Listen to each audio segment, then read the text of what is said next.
Hola, buenas, ¿cómo están? Si alguien me puede contestar si se escucha.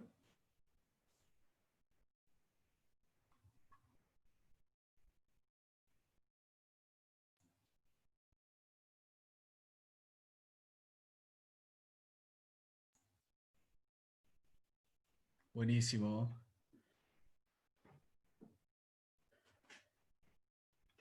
Bueno, como se imaginarán, están escuchando una voz distinta hoy.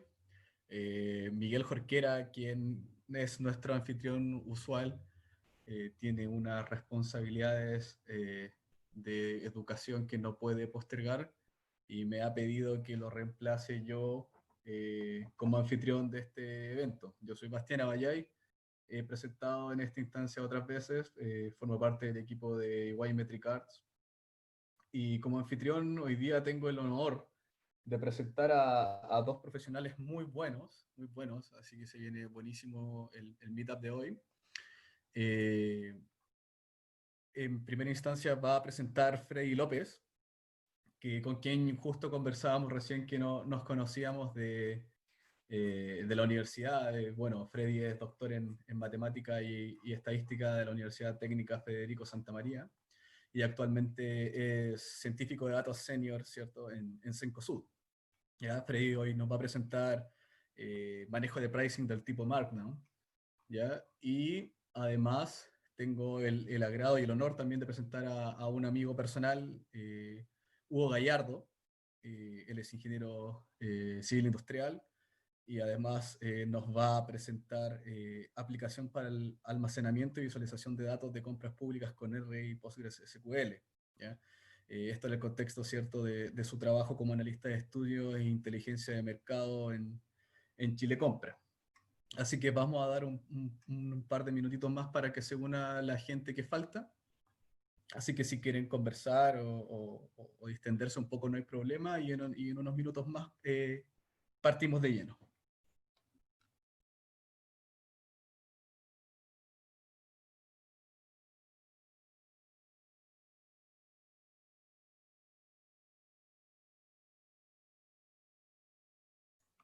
Aló, Hugo, Freddy, por si se pueden desmutear para escucharlos.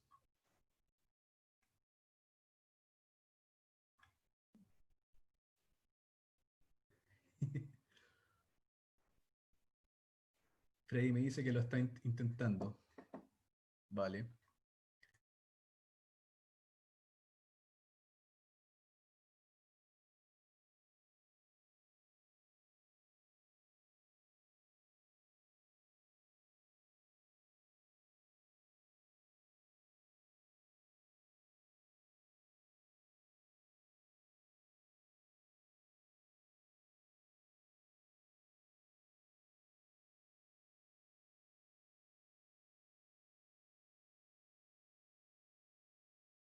A ver si poder intentar ahora, chicos. Hola, hola, probando. Hola, Aló, buenísimo, hola, perfecto. hola. Hola, Oh, Hugo, Hola, Freddy, hola. ¿cómo están? Hola, muy bien, ¿y excelente. tú? Bien, buenísimo. Contento de tenerlos acá y de recibirlos a ambos. Como les Qué comentaba mundo tan chico. a la audiencia, qué mundo tan chico, oye, como nos venimos a encontrar luego de años en este tipo de instancias. Pero bueno, eh, como he mencionado siempre, tenemos la oportunidad de hacer comunidad y de participar y, digamos, divulgar, ¿cierto? Evangelizar un poco acerca del uso de R. Mira, yo creo que podríamos comenzar, ¿ya? ¿Cómo estás, Freddy? Excelente. Sí, perfecto. Vamos entonces, te dejo para que compartas la pantalla Compartir y para que pantalla acá. comiences cuando quieras. La dinámica que vamos a tener es la siguiente. Vamos a considerar presentaciones de 40 minutos. El minuto 35 yo les voy a avisar para que comiencen a cerrar, ¿cierto? Y damos un espacio de 5 y un poquito más minutos de preguntas. Voy a tratar de asistirlos y recoger las preguntas que aparezcan por el chat. Si es que alguien quiere mandarlas por ahí, si no, quiere hacerlas, digamos, mediante voz al final de la presentación.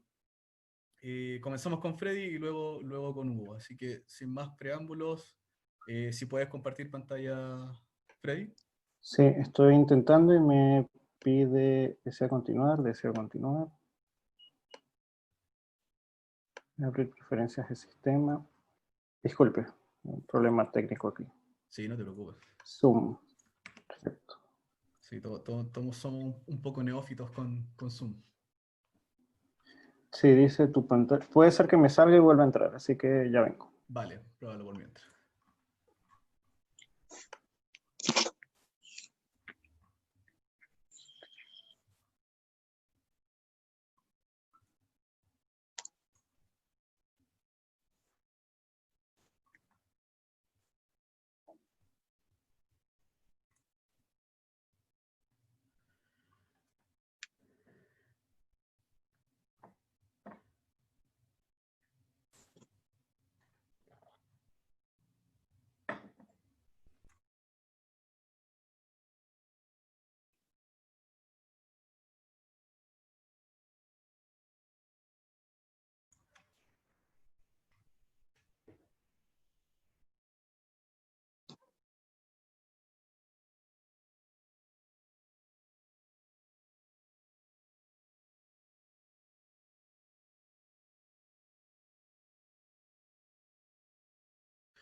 Bueno, parece que Freddy fue a comprar cigarro y nunca volvió.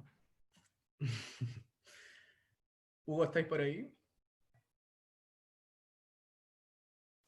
Sí, estoy acá. Sí. Vale, ¿cómo ha estado todo? ¿Todo bien? Sí, todo bien, todo bien. Bueno. Oye, tengo mucha ansiedad por tu presentación. Oye, me es cercana. Estoy claro en eso. Así que todos los datitos y datotes que te puedas soltar son más que bienvenidos. Aquí vamos a ver bastantes Vale, cosas. buenísimo. Ya, aquí está, volvió Freddy, así que a ver si puedes compartir pantalla, Freddy. Estamos, perfecto. Vale, te dejo entonces, Freddy. Lo dejo a usted entonces con Freddy.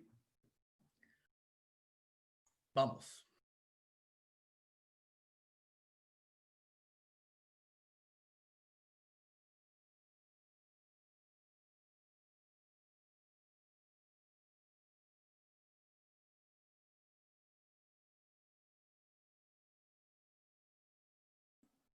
Freddy, un segundo, disculpa que te interrumpa, pero parece que estás muteado. A Hola, ver ahora. Ahí sí, vamos de nuevo, vamos, vale. Gracias.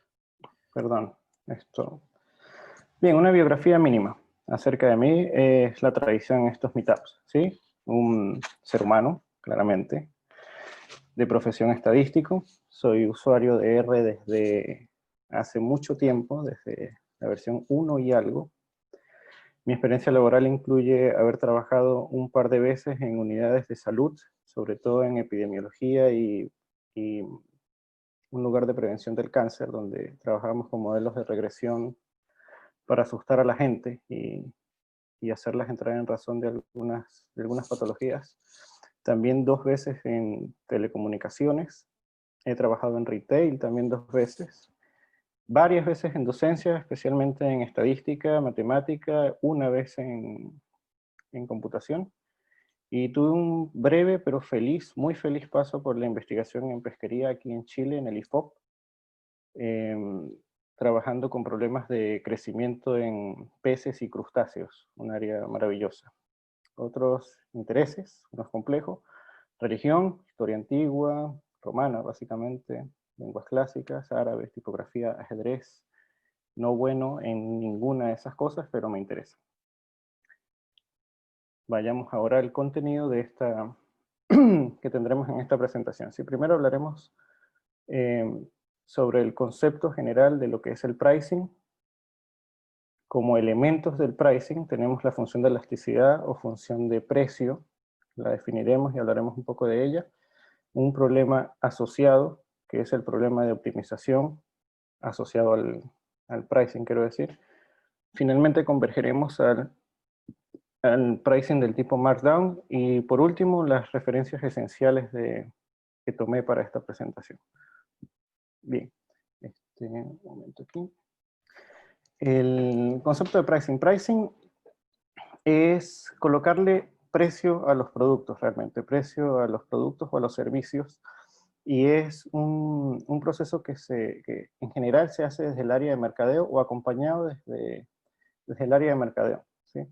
Este, este proceso lo que busca es colocar el precio ideal para que los productos puedan venderse, puedan ser competitivos, tengan un buen costo de producción. pueda posicionarse el producto o el servicio que se esté ofreciendo en el mercado.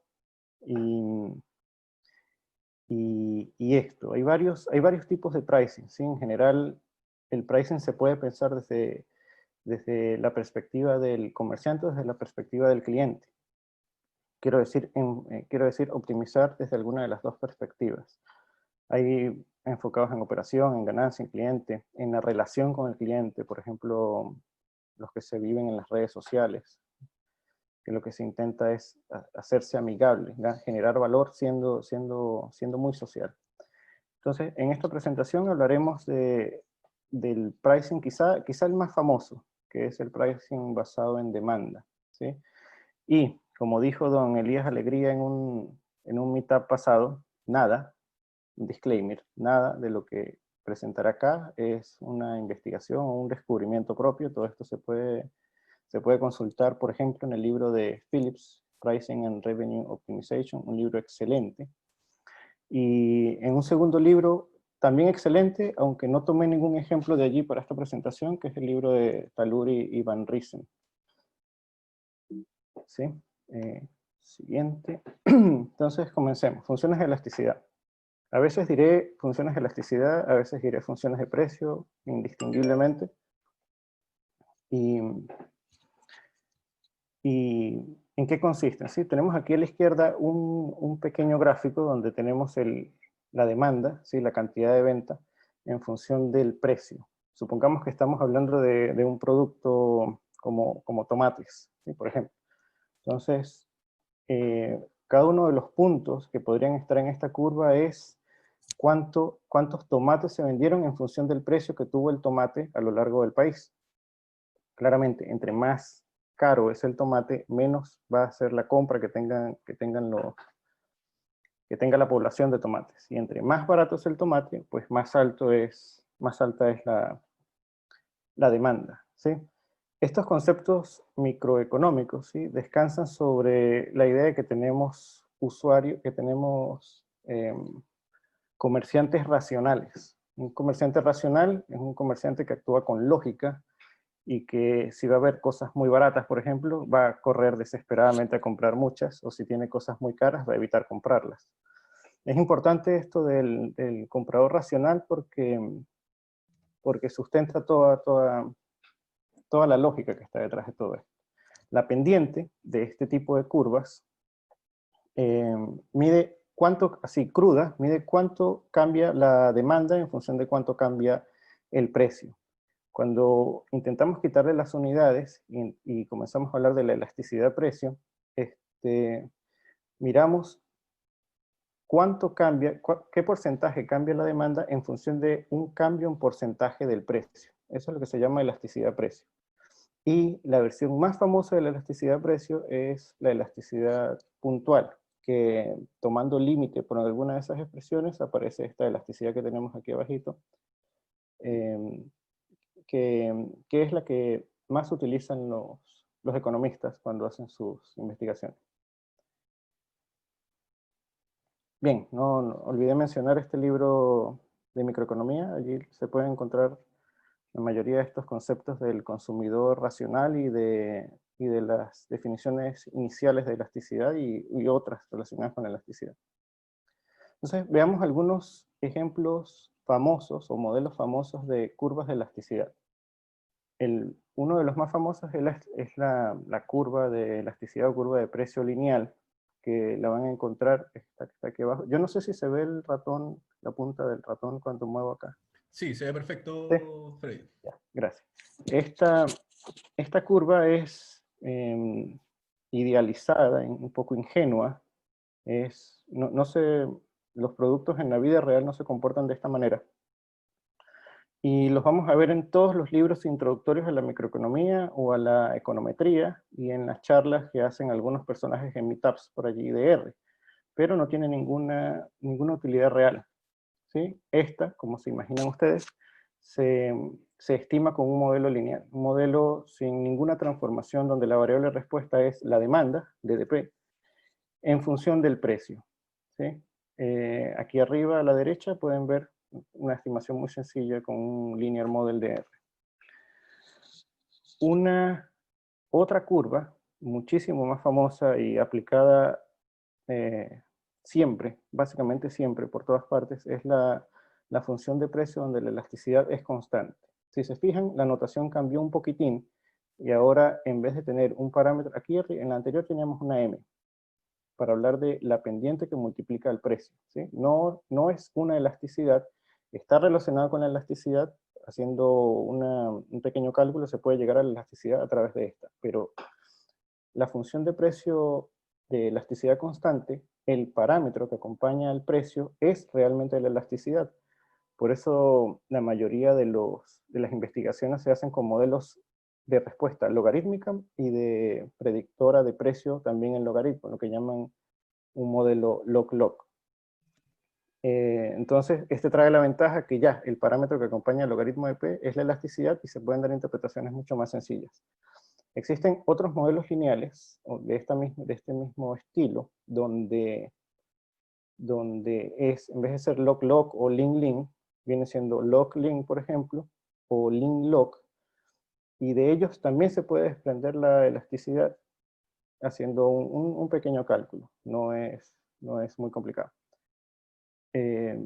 Por eso este modelo log-log lo van a encontrar en muchas partes. Los libros de econometría como el Bujarati o los más avanzados como Green hablan de modelos un poquitín más complicados donde pueden involucrar ya variables instrumentales o regresiones no lineales, donde tanto la respuesta como la predictora son en logaritmo, están en logaritmo. Si se fijan aquí abajo, no lo he mencionado, la curva es exponencial porque se ajusta un poco más a la realidad. También, además de que es más interpretable, esto es más ajustado a la realidad. Cuando un producto está casi cercano a cero, uno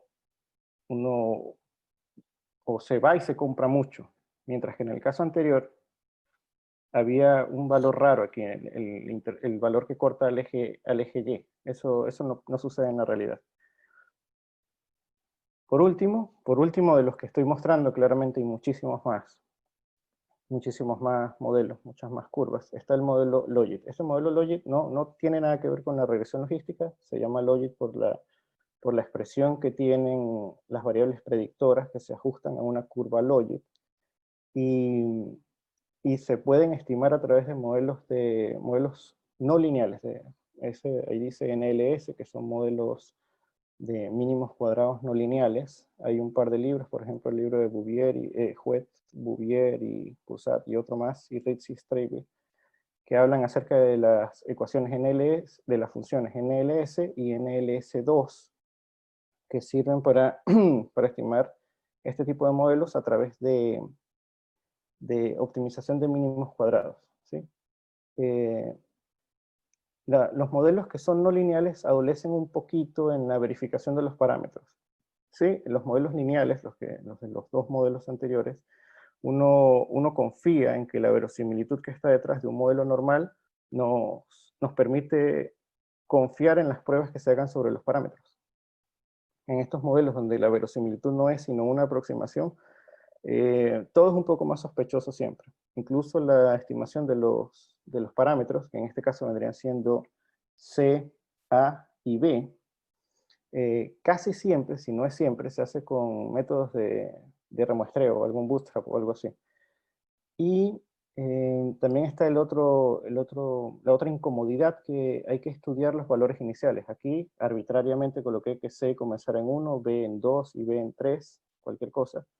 Y aquí también coloqué esto muy explícitamente. Uno igual pudiera utilizar la función logic que viene en R en el sistema base.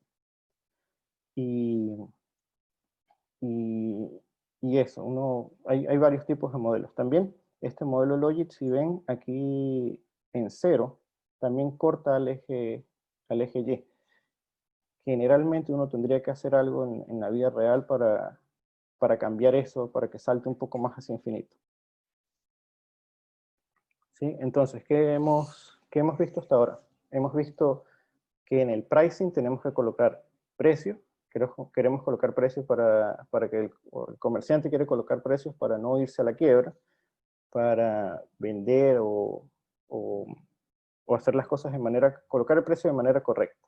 ¿Cómo hace esto el comerciante? El comerciante tiene su precio y tiene sus productos, su cantidad de productos. ¿Y qué es lo que él quiere? Él quiere maximizar sus ventas, ¿sí?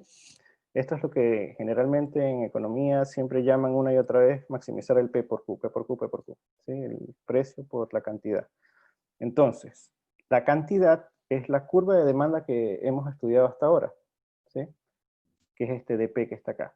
Entonces, si el precio, que es este que está acá, es el que queremos encontrar, menos lo que nos costó. Este C es lo que le costó al comerciante producir su producto. Allí está el costo del arriendo, los empleados, etc. Todo está allí. Y lo que quiere este comerciante es maximizar su función de contribución total, que es esta MP. Bueno, aquí ven que hay un asterisco en el propósito de todo comerciante. Cuando digo propósito de todo comerciante es porque estamos en un sistema tradicional de capital, donde lo que quiere el comerciante es ganar dinero. No, el comerciante no quiere subvencionar ni ninguna de estas políticas alternativas de economía. Entonces, para maximizar este P por Q, que es este M menos P por la función de demanda que ya estudiamos antes, lo que se hace en la teoría tradicional es, tomamos la derivada, la segunda derivada a veces para verificar dónde está el máximo, igualamos a 0 y resolvemos para P. Hasta allí no hay ninguna magia. Veamos un pequeño ejemplo, ¿sí? Un comerciante quiere colocar un precio a su producto. El producto tiene un costo C de 5 unidades de dinero y la demanda de su producto es esta. Como ven, una curva lineal. No nos queremos complicar mucho para esta charla expositiva, ¿sí? Esta charla divulgativa. Entonces la pregunta es, ¿qué precio le debe colocar el comerciante a su producto para obtener la mayor ganancia? Y aquí quiero ya presentarles a la expresión del ceteris paribus, ceteris paribus, ¿sí? Esto, una expresión que utilizan muchísimo los economistas para querer decir que todas las demás variables que pudieran afectar el fenómeno que está en estudio, en este caso el pricing, se mantienen constantes, ¿sí? No hay nada más que afecte este proceso, no va a aparecer un virus que perturbe todo, no va a aparecer una depresión económica, nada. Todo lo demás se mantiene constante y por eso dP depende solamente de P. Pero en la vida real, una curva de demanda tiene muchísimas otras variables, muchísimas. Puede tener incluso, no sé, el precio de los autos nuevos, el precio del IPC, el valor de la inflación, muchísimas cosas. Aquí nos estamos centrando solamente en dP, que dependa solamente de P.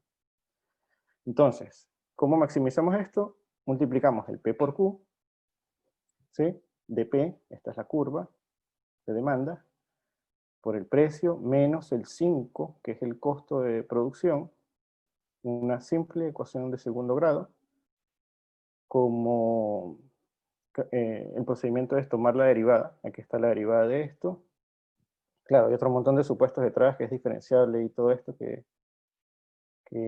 ya lo comentamos, y al igualarlo a 0 obtenemos que el precio debe ser 8.75. Entonces, si ven la curva de contribución total que tenemos a la derecha, si el comerciante coloca un precio de 8, porque el comerciante de pronto cambió de opinión y ya no quiere maximizar su ganancia, él no va a obtener tanto dinero. Y si el comerciante es ambicioso y quiere colocarle un precio, por ejemplo, de 10 al producto, la ganancia que obtendrá no va a ser tan grande como de haberle puesto 8.75. Y esto es lo más interesante de esto. Lo interesante es que por más que él quiera, el precio óptimo es solo uno. ¿Sí? Es solo uno. No, y con este procedimiento se va a poder saber cuál es ese precio. ¿Sí? ¿Alguna pregunta? Oigo un rodillo por allí. ¿No? Bien. Como no vamos a hacer esto a mano, ¿sí? Porque esto es un meetup de R, vamos a explicar cómo se haría con la función optimize o optimize con el British spelling, ¿sí? Optimize es una función que nos sirve para optimizar funciones de una dimensión, funciones univariadas, que viene por default en R. Esta es muy sencilla, sus argumentos son de dónde a dónde va a variar.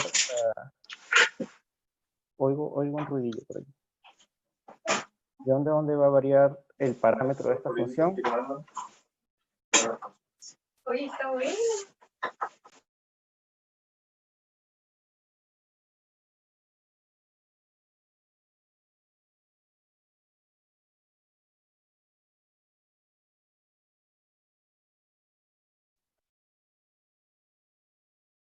¿Aló? Sí, ahí está perfecto. Vale, continúa nomás, Freddy.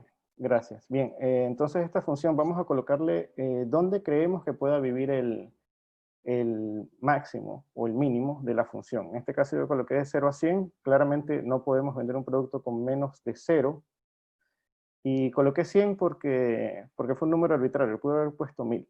No importa. Simplemente me aseguré que fuera un número suficientemente grande. Entonces, utilizando estos pequeños argumentos, ven que aquí está la función P por Q, de dónde a dónde puede variar, y le decimos que maximice. El máximo es 8.75 y vamos a obtener una ganancia de 11.250, tal cual vimos aquí habiéndolo hecho a mano. Simple.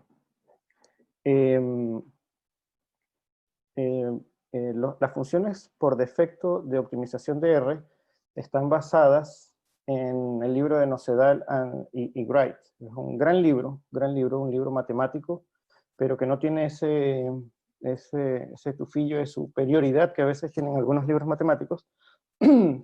Pero hay otros libros muy interesantes. El libro de Lange es un libro escrito para estadísticos, lleno de ejemplos para estadísticos, y que a veces sí peca un poco en pretencioso. Y finalmente hay un libro maravilloso que es el libro de Nash, publicado hace poco, o bueno, hace 6 años ya, que es de optimización en R, así que tiene muchísimos ejemplos, además de ser para estadísticos, en el lenguaje R. Un libro completamente recomendado.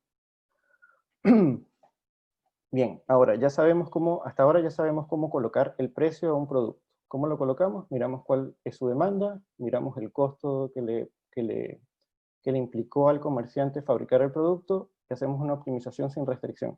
Pero la vida tampoco es así. Un comerciante, por más que quiera, tiene un límite y no va a poder producir todo lo que él quisiera. Siempre hay un límite superior.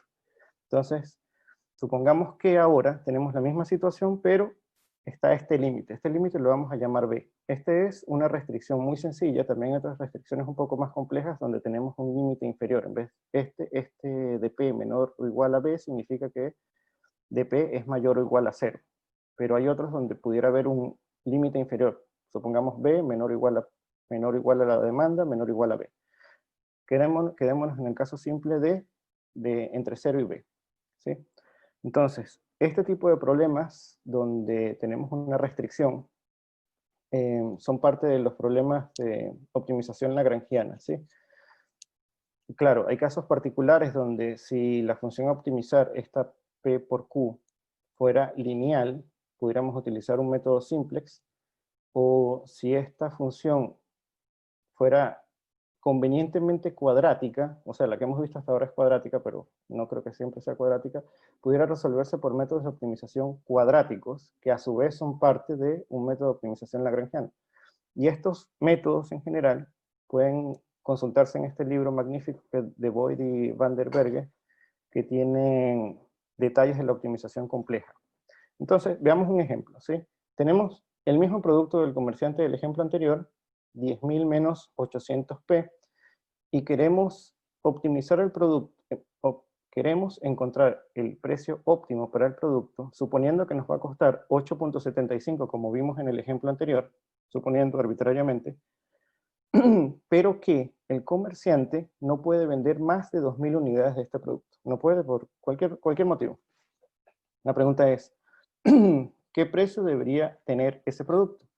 Entonces, veamos ingenuamente y de manera geométrica, esto no lo vamos a poder hacer nunca en la vida real, veamos qué es lo que está sucediendo. ¿Sí? Esta curva inclinada que tenemos acá es nuestra función de demanda, supongamos que es el 8.000 menos el 10.000 menos el 800, y este precio que está P estrella, P asterisco, es el que nos da el costo de 8.75.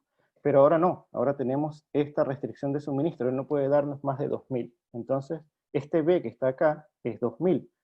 Entonces, para encontrar este precio de esta manera geométrica, uno simplemente debería igualar el B al valor de la curva y resolver para P, y ese P es el nuevo valor del precio, ¿sí?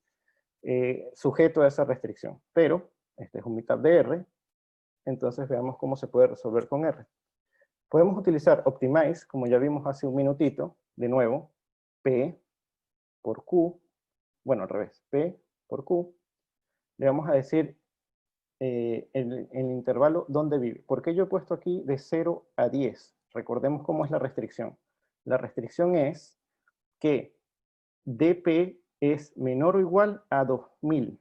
¿Lo ven? Entonces, este dp es 10.000 menos 800p menor o igual a 2000. Al resolver esto, queda que p es menor a 10. Por eso he colocado aquí arriba el 10. Y en el límite inferior está el 0. Entonces, al utilizar Optimize y maximizando, él me dice que el precio debe ser de 10. Y me dice que, bueno, casi 10. Ahí por problemas de redondeo no es 10. Y que vendiendo el producto a 10, voy a obtener una ganancia de 2.500. Pero hay otra función que es un poquito más flexible en R by default también, que se llama Optim. Optim es más maleable que Optimize, porque Optimize es solamente para funciones univariadas, Optim es para funciones multivariadas. Adolece de que uno no le pueda colocar restricciones muy elaboradas. Podemos colocar solamente restricciones que son una recta y no restricciones que sean una combinación de las variables de la función que estamos optimizando. Entonces, cambia también que hay que añadir el valor inicial. Yo coloqué un runif, pude haber puesto un run o cualquier cosa, otro rnorm o cualquier cosa. Y para decirle que maximice, utilizamos esta expresión que está dentro de los parámetros de control general de la función. Bien, hecho esto, aquí está el upper, en vez de ser un intervalo es un upper, o APA, y nos dice que ya, hay que venderlo a 10 para obtener una ganancia de 2.500. De 2.500, ¿sí?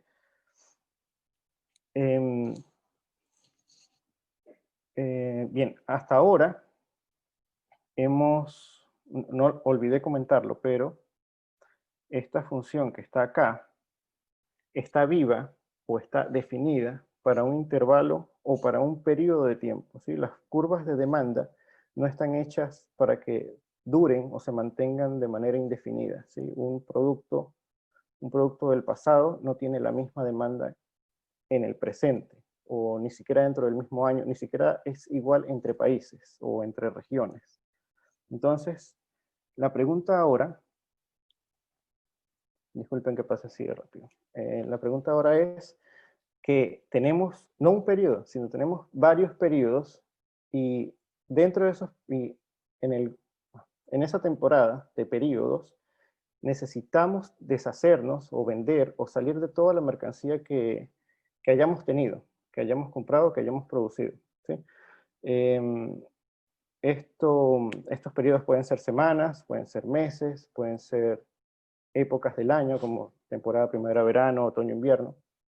Y entre las razones más comunes para querer vender de esta manera es, por ejemplo, el tiempo de uso, ¿sí? Uno tiene un periodo para comprar abrigos, por ejemplo, tiene un periodo para comprar snorkels, o un periodo para... Son cosas que se venden solamente por temporadas, y para el comerciante no le va a convenir tener en su inventario cosas que no va a vender en ese momento, porque sale más costoso tenerlas que deshacerse de ellas al precio de producción, a lo que le haya costado. Otra razón es la fashionability. Yo no sé cómo traducir eso, pero eso es básicamente que hay gente que le gusta estar a la moda, ¿sí? La gente que está a la moda va a querer comprar lo que está de moda, ¿sí? Hay gente que se deshace de su teléfono apenas sale la versión siguiente. Y eso es por la gente, pero por el lado del comerciante, al comerciante no le va a tener un producto que ya no está de moda, porque no lo va a vender. Además que hay productos que también se pueden deteriorar. Pensemos, no sé, pensemos por ejemplo en en una paleta de maquillaje, por ejemplo. Una paleta de maquillaje tiene una temporada. En general hay colores por temporada y eso se define. Esos colores por temporada, al año que viene, al año siguiente, no van a estar tan de moda, no van a ser tan fashionable, o sea, como en el año anterior. Además, esos productos tienen un ciclo de vida, se deterioran, se dañan, que es el siguiente punto que está allí. Y pensando, por ejemplo, en dispositivos electrónicos, está la obsolescencia. Podemos tener un dispositivo, o el comerciante puede tener un dispositivo que sea completamente funcional, pero las compañías que lo elaboran simplemente tienen un planning de hasta cuándo darle soporte, ¿sí? Uno puede tener un iPhone, por ejemplo, completamente nuevo del año 2000, no sé, no, del año 2010, pero ya no nos va a servir para ninguna de las aplicaciones que tenemos hoy. Entonces, por este tipo de cosas es imprescindible que el vendedor salga de su stock, de su inventario, ¿sí? Claro, hay otro tipo de bienes, como los bienes Giffen que llaman, que son como los minerales o los metales preciosos, que uno los puede tener de por vida y no se van a devaluar, pero la mayoría de los bienes no son de este tipo. Un ejemplo quizá pueda ser un Rolex, ¿sí? La gente compra un Rolex hoy y en general va a ser bien valuado en los siguientes 10 años, por ejemplo. Y lo de los dispositivos electrónicos, que ya lo comenté, ningún comerciante va a querer comprar un iPhone a menos que tenga en mente un museo electrónico de lo antiguo, etcétera, ¿sí? Entonces, la pregunta es la misma, la pregunta prevalece. ¿Cómo encontramos el precio más conveniente o cómo maximizamos el nivel de ganancia bajo estas circunstancias, que tenemos periodos de tiempo dentro de una temporada mayor? Entonces, podemos ser precavidos o no sé, ser modestos e ir haciendo optimizaciones como las que vimos antes dentro de cada uno de estos periodos, pero también podríamos hacer una gran optimización que contemple cada uno de estos intervalitos, cada uno de estos pequeños periodos al mismo tiempo. Para esto se necesitan algunos supuestos, ¿sí? Unos supuestos relativamente sencillos. Uno, necesitamos un inventario fijo. Esto significa que si vamos a encontrar el precio el precio óptimo para este producto a lo largo de estos periodos, no podemos o no se debe andar inyectando inventario nuevo, porque le añade mucha aleatoriedad al fenómeno. Si tenemos un snorkel, como dije hace rato, no puede llegar de pronto más mercancía de snorkel porque va a perturbar todo. Otro supuesto es que el comerciante puede, a veces no se puede, pero el comerciante puede rematar su mercancía, en general al precio de costo. El comerciante también tiene la posibilidad de ir rebajando el precio a lo largo de los periodos. A veces tampoco se puede, pero al menos que lo pueda mantener igual durante todos los periodos. Tampoco puede, de una vez que le quita el precio, que le baja el precio, no puede arrepentirse y aumentarle el precio en el periodo siguiente, porque eso ya destruye lo que es la idea del markdown, ¿sí? Y el vendedor quiere maximizar su ganancia. De nuevo el asterisco, porque estamos en un mercado tradicional de capital y no tenemos otras alternativas económicas, ¿sí? Él quiere maximizar su ganancia a partir de este inventario fijo. Aquí coloqué Markdown porque yo no lo sabía, descubrí básicamente hasta que empecé a trabajar con Markdown, que Markdown en inglés significa rebajas y tiene como el contexto de rebajas sucesivas, es como estas tiendas por departamento que van rebajando sus precios, pero algo que yo no sabía. Entonces, bajo estos ingredientes, lo que uno podría pedir para continuar sería tener las curvas de elasticidades para cada uno de estos periodos sucesivos, tener el precio de costo, que vendría siendo el precio de remate al final de los periodos, y la cantidad de inventario del producto, ¿sí? Que sería el que se compró o que se obtuvo en el primer periodo, porque en los periodos sucesivos no va a haber más inventario nuevo. Entonces, ¿qué es lo que vamos a hacer? El problema se convierte en este que vemos acá. Tenemos nuestros P por Q. ¿Los ven? Para T periodos. Tenemos una gran suma de cada uno de esos periodos. Si son 6 meses, vamos a tener un T igual a 6.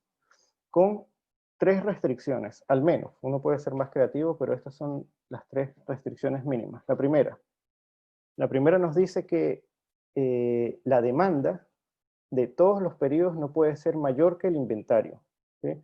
Es decir, el comerciante se está focalizando en que va a vender su mercancía y no va a vender más. Si vende más, claro, excelente, pero el problema de optimización nos restringe a este caso.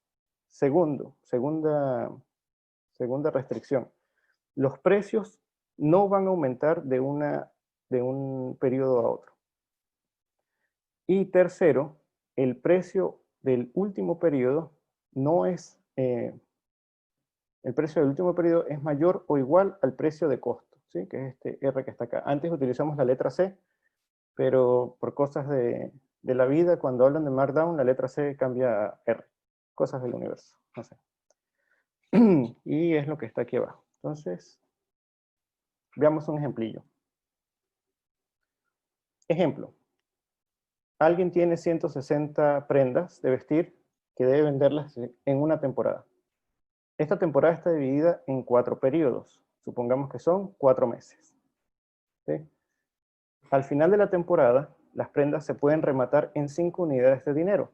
Es decir, ese es el precio que le costó, suponiendo, al vendedor esas prendas. Pero él por ninguna manera se puede quedar con ellas porque le va a salir más caro tenerlas que venderlas al costo. Entonces, ingredientes. Se sabe por estudios anteriores, por estudios que se hagan, por estudios de mercado, por incluso intuición de los expertos en el tema, que las curvas de elasticidad son estas que están acá. De nuevo, son curvas muy simples, son curvas lineales y reales, pero se tienen estas curvas. Y la pregunta, ¿a qué precio deberían venderse estas prendas en cada periodo para obtener la mayor contribución total? ¿Sí? Entonces, ahora utilizaremos la función, claro, no vamos a resolver esto a mano, por eso una vez salté al código de R. Vamos a utilizar la función constOptim, en lugar de utilizar la función optim u optimize, que ya no la podemos utilizar de plano, porque constOptim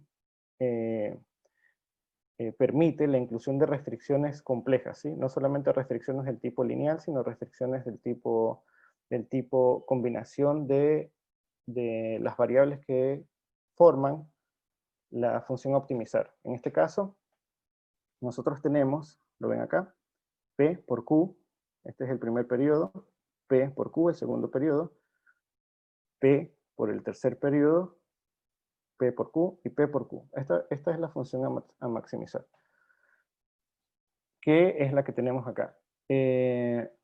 Con esta función constOptim podemos pasarle el gradiente de la función. No es necesario, pero el gradiente facilita el encontrar el máximo o el mínimo de una función que está siendo optimizada. De nuevo, los detalles están en Nocedal y en Gride. Ahora retrocederé una slide para que vean una cosilla. ¿Aquí? No, 2. Esto que está acá es la primera restricción, ¿sí? La primera restricción me dice que la suma de las demandas tienen que ser menor o igual al stock inicial. En el problema tenemos 160 prendas. Entonces, la primera restricción va a ser esto, más esto, más esto, más esto, menor o igual que 160. Cuando hacemos eso, nos va a dar 180, ¿sí? Es decir, que P1 más, o sea, una función de P1 más una función de P2, y así, de 3 y de P4, va a ser menor a 180. Y por eso están puestas de esta manera en la función UI, es la restricción, aquí la ven, por el parámetro teta, que en este caso los tetas están formados por los P, los precios de dimensión 4, y CI es el lado derecho. El lado derecho es este que está acá. La segunda restricción, que es esta que está acá, ¿sí? P1 menor o igual al P2 perdón, el P1, PI menor o igual al PI en el periodo anterior, se convierte en varias restricciones acá, es decir, este P2 es mayor que el P1, el P3 es mayor que el P2, el P4 es mayor que el P3, y esas tres están por acá, deben ser 0. Y la última restricción, esta que tenemos acá, es que el último periodo debe ser mayor o igual a 5. Por eso está esta restricción, que todos son 0, excepto el P4 y este 5.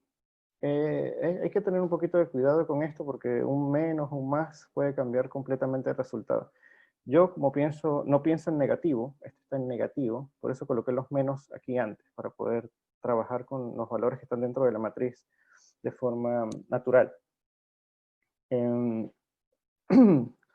Bien, aquí como también es otra función iterativa, para hallar el máximo, como casi todas las funciones que encuentran máximos o mínimos, hay que darle los valores iniciales. Yo lo que hice para no inventar mucho fue dividir 120 entre 1.5, 90 entre 1.5, 80 entre 1.5, 50 entre 2, y esos valores los coloqué acá. Y esos son estos valores que están acá. Los valores iniciales, como está comentado acá, pueden ser un dolor de cabeza, ¿sí? Entonces, uno no debe arriesgarse a colocar valores muy al azar, y si lo hace, hay que hacer un estudio de sensibilidad para saber si de verdad estamos llegando a los valores correctos. Siempre hay que verificar ese tipo de cosas. Entonces, al ejecutar esta función, que aquí ya tenemos tanto la función fr, que fue la función optimizar, el gradiente, los valores iniciales, las restricciones, y decirle que esto es una maximización, vamos a encontrar estos valores. Es decir, el comerciante debe vender en el primer periodo la prenda a 42.5 unidades de dinero, en el segundo periodo a 32.5, en el tercero a 29.16 y en el último periodo a 15. Él va a obtener una ganancia de 4.319,79 unidades de dinero, y ninguna otra combinación de precios va a hacer que esta persona gane más dinero. Ninguna otra combinación. Es importante, uno puede pensar que si coloca todo a 45, ganaría más, pero eso hará que la gente simplemente se vaya a la competencia, de nuevo, en un sistema donde rigen las normas de los consumidores racionales y de competencia moderada. Freddy, De nuevo, disculpa que te interrumpa un segundo para que vaya cerrando, estamos ya en el tiempo. sí, me faltan como 400 slides, pero vamos. Bien, acabo de decir esto de que ninguna otra combinación de valores, sí. De nuevo, todo esto es sujeto a que ninguna de las otras variables de interés cambien, ¿sí? Todo se mantuvo constante, ceteris paribus, ceteris paribus. Y por último, o penúltimo, cuestiones incómodas, ¿sí? Aquí hemos estado en un mundo feliz, tenemos las curvas de elasticidad, pero eso realmente es complicado, ¿sí? La literatura es muy celosa de revelar las curvas de elasticidades, y se tienen para cosas famosas, se tiene para la gasolina, para bienes de consumo masivo, pero no se tiene para todo. Entonces, a veces es difícil. Si se fijan, yo dije al principio que utilizábamos P por Q, donde P es esta de Q, este es Q, que está en términos de la demanda. Pero si utilizáramos una función log-log, hubiéramos tenido que tomar exponencial de esto para poder que estuvieran las unidades correctas. Y bien, eso es difícil. Segundo, el ceteris paribus es un mito, ¿sí? Todo cambia, de un mes a otro todo cambia. Puede llegar un producto nuevo y desbarata completamente la elasticidad anterior. Como comenté, los valores iniciales son un problema. El markdown que tratamos acá ha sido un markdown que llaman determinístico, porque realmente solamente estamos optimizando funciones fijas. Pero existen tipos de optimizaciones que incluyen que incluyen aleatoriedad dentro de la optimización, no dentro de otra parte, sino optimizando los valores promedios que puedan tener los lados derechos de un problema de optimización o los parámetros de la función optimizar. Este libro, el de Birch y Lubbock, tiene este tipo de optimizaciones, extremadamente interesante. Y lo otro es que, bueno, uno o alguien puede aplicar esto y ese alguien no va a saber si realmente eso está funcionando. Habría que generar un experimento del tipo causal para saber si está funcionando. Y finalmente, ahora sí finalmente, bueno, estas son las referencias y fin, no hay más. Oye, buenísima presentación. De verdad, mira, tengo unos comentarios más bien personales, pero como que me sentí como soldado de película de Vietnam que tiene recuerdos de la guerra, cuando mencionaste a Pindic, a Gujarati, a Greenwood, fueron Índice. libros que hubo que estudiar mucho. Bueno, súper refrescante ver los conceptos de economía, de microeconomía también, Sí, esto es mucha aplicado en microeconomía. R.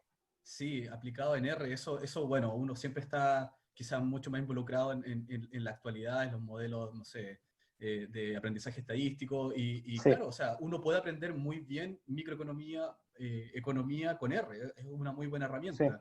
Es lamentable que, y a modo personal lo comento, que en los cursos de pregrado se priorice SPSS, IBIUS o programas que son con licencia por sobre sí. R, siendo que como tú lo presentas es una herramienta tan potente. Lo otro que te iba a preguntar es si, ¿qué herramienta ocupaste para hacer los plots, para ejemplificar, por ejemplo, la elasticidad? ¿Cierto? Ah, no, ya esto Es tan hermoso, tan hermoso. Sí, yo utilizo TIX, T-I-K-Z. Ah, vale, como de látex, Es de látex, sí. claro. Buenísimo. Oye, y doy la palabra o invito a quienes quieran comunicarse por chat o vía comentarios para hacer algunas preguntas. Tenemos un par de minutos. Eh, Mientras van escribiendo, bueno, yo te comento que me llamó mucho la atención el hecho de no considerar una acumulación de inventario, ¿cierto? O sea, que mejor vender al costo que acumular, ¿cierto? Y eso me imagino Sí, que a nivel de modelamiento también facilita bastante las cosas. sí, y sí se ajusta a la realidad. Muchas veces, por esto mismo de los productos que cambian de temporada o que ya no son atractivos, ya no son Ujú. nada atractivos. Por ejemplo, el joyero no va a tener problemas con mantener sus joyas, porque esas no se van a devaluar mucho. Pero si una persona vende trajes de baño, es un problema. Claro, Es un problema. claro, sí. Y En el bueno, precio, en el precio de la historia, el programa de History siempre dicen esto, siempre. Sí. sí. Hay que salir rápido. Déjame llamar a mi amigo experto Sí. en precios. Weón. Vale, no, buenísimo, buenísimo. Si alguien tiene alguna pregunta, por favor, escribirla. Bueno, a mí en realidad me quedo con el último comentario y que creo que es un comentario muy, digamos, muy tip. El hecho de que las curvas de elasticidad son difíciles de obtener, eso es un hecho en el Sí, área. No sé, ¿qué aquí comentario en nos puedes dar Chile acerca de eso? hay un investigador famosillo, yo no sé si está en Chile, creo que se llama Felipe, no sé si es Felipe, pero creo que es Felipe Caro. Él tiene un par de artículos famosísimos acerca del pricing hecho en Sara. Así Vale, que no tiene desperdicio ese artículo. Así que escriban vale, perfecto. Saro en Google y Sara. Caro Sara, perdón. Caro Sara, vale. Sí. Bueno, veo que no hay preguntas más allá de lo que yo te pude comentar y por supuesto de la sorpresa de abordar un tema como este con R. Bueno, más que nada agradecerte tu No, de participación y la nada, un calidad de la placer. presentación que estuvo buenísima, la disfruté bastante. Y bueno, aquí dice Carlos Farías, yo estoy empezando a ver R y con esto me dejó más loco. Bueno, no, o sea, el mar es infinito. O sea, yo, de hecho, considero que ya dominar la función Optim y sus variantes es un siguiente nivel en R, de cierta forma. Sí, totalmente, totalmente. Optim y Const Optim son muy maleables. Ofrecen muchas posibilidades, muchísimas. Mira, aquí Elías Alegría, también que ha presentado aquí, pregunta, bueno, te da las gracias, ¿cierto? Muy buena tu presentación y te pregunta, Freddy, en caso de que se tenga un inventario que llegue en ciertos periodos, ¿algún modelo que puedas comentar? Sí, en realidad es el mismo, ¿sí? Si se fijan, un momento que aquí, acá, acá se deja este X sub 1. No, uno pudiera utilizar un X y ese es el inventario inicial, pero este X sub 1 es porque para que quede abierta la posibilidad de incluir otro X, pero Ujú. otro X en otros periodos. Pudiera ser otra restricción de que la venta o de que la demanda debería ser menor que ese otro segundo o tercer periodo. Lo que Ok, no debe pasar es que llegue inventario nuevo. claro. ¿Sí? Por ejemplo, puede ser que Ujú. la demanda, la suma de las demandas hasta el tercer periodo, qué sé yo, sea menor que cierto número y así, pero nunca superar el primer periodo porque cambiaría todo. ¿Sí? Claro, Sin duda debe haber otros modelos, pero ya no sería Markdown, claro, porque claro. De la idea que decías viola tú los también. principios. Ujú.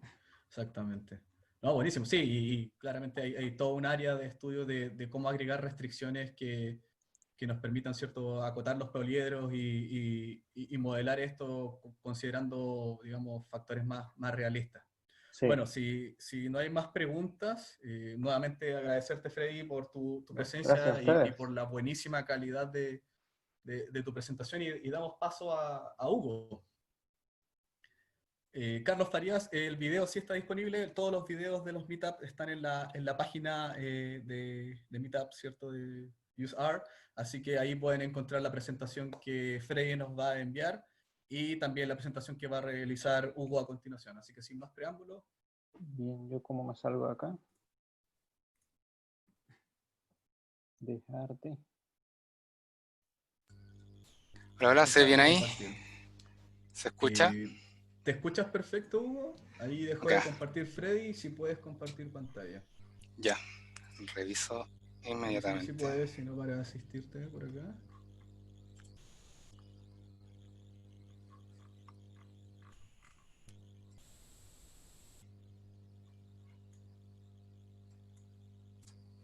Ahí está, sí, ahí me está cargando tu pantalla. Uh, ahí está. Me spoileé un poquito, pero un poquito Sí, nomás. Ya, Hugo, te ya. dejo, por favor. Te voy a avisar cuando te vayan quedando. Bueno, te aviso por chat, ¿cierto? Y ahí para que vayas cerrando te interrumpiré en su momento. Así que vamos. No, avísame, pero avísame porfa 10 minutos antes, Listo, no dale, 5. muchas gracias. Ya, sí, es por si se me queda una sección que es bastante grande, ¿ya? Buenísimo, vamos. Ok, bueno, primero, muchas gracias, Bastián. Estoy bastante contento de estar acá, aportando con un granito de arena en la comunidad R. Hoy les presentaré aplicación para almacenar y visualizar compras públicas usando el estándar OCS. Soy Hugo Gallardo y un poco sobre mí, que he visto que en la mayoría de las presentaciones hablan un poco de ustedes. Mi perfil académico es ingeniero civil industrial de la Universidad Católica de Valparaíso. Además, dentro de mi segunda pega, participé en un hoy llamado Bootcamp, que es el Data Science Program en Evalueserve, en el cual fue un curso intensivo de 3 meses, donde principalmente se me enseñó a generar análisis en datos, pero un tratamiento de inicio a fin, o sea, desde la extracción SQL hasta visualizarlo en Tableau, y que me ha ayudado mucho en todo lo que sigue más adelante. Mi perfil profesional, llevo más o menos 4 años y algo de experiencia laboral en análisis de datos, inteligencia de negocios. Trabajé en la Cato como ingeniero junior en un proyecto medio ad hoc. Después en Evalueser como analista de negocios y me cambió al sector público de Chile Compra como analista de inteligencia de mercado y estudios. Okay. Entonces, les voy a pedir un poquito de paciencia antes de llegar a la aplicación de R, porque necesito darles un pequeño contexto, principalmente para entender dónde está atacando la aplicación que les voy a mostrar más adelante. Primero, ¿qué es mercado público? O sea, ¿cuál va a ser el universo que vamos a estar revisando? Es una plataforma de compras públicas en la cual se genera la interacción entre los compradores y los proveedores, donde se realizan todas las transacciones de bienes y servicios que en el fondo son para suministrar de esto a los distintos organismos públicos para poder cumplir sus funciones correctamente. Esta plataforma de compras públicas está administrada por Chile Compra. O sea, siempre está la asociación que Chile Compra es mercado público, pero Chile Compra abarca algunas cositas más aparte de la administración de la plataforma. También les quería dar un poco también el universo a nivel ya un poco de datos generales. Les voy a mostrar los datos del 2019 de mercado público para entender un poco la magnitud de lo que se está revisando. Son aproximadamente 850 compradores, APP 112.000 proveedores, y se transó durante el año 2019 alrededor de 11.500 millones de dólares, que vienen siendo como 8.1 millones de pesos. El total de órdenes de compra, que lo podríamos tomar como transacción, entre comillas, son alrededor de 2.200 y algo.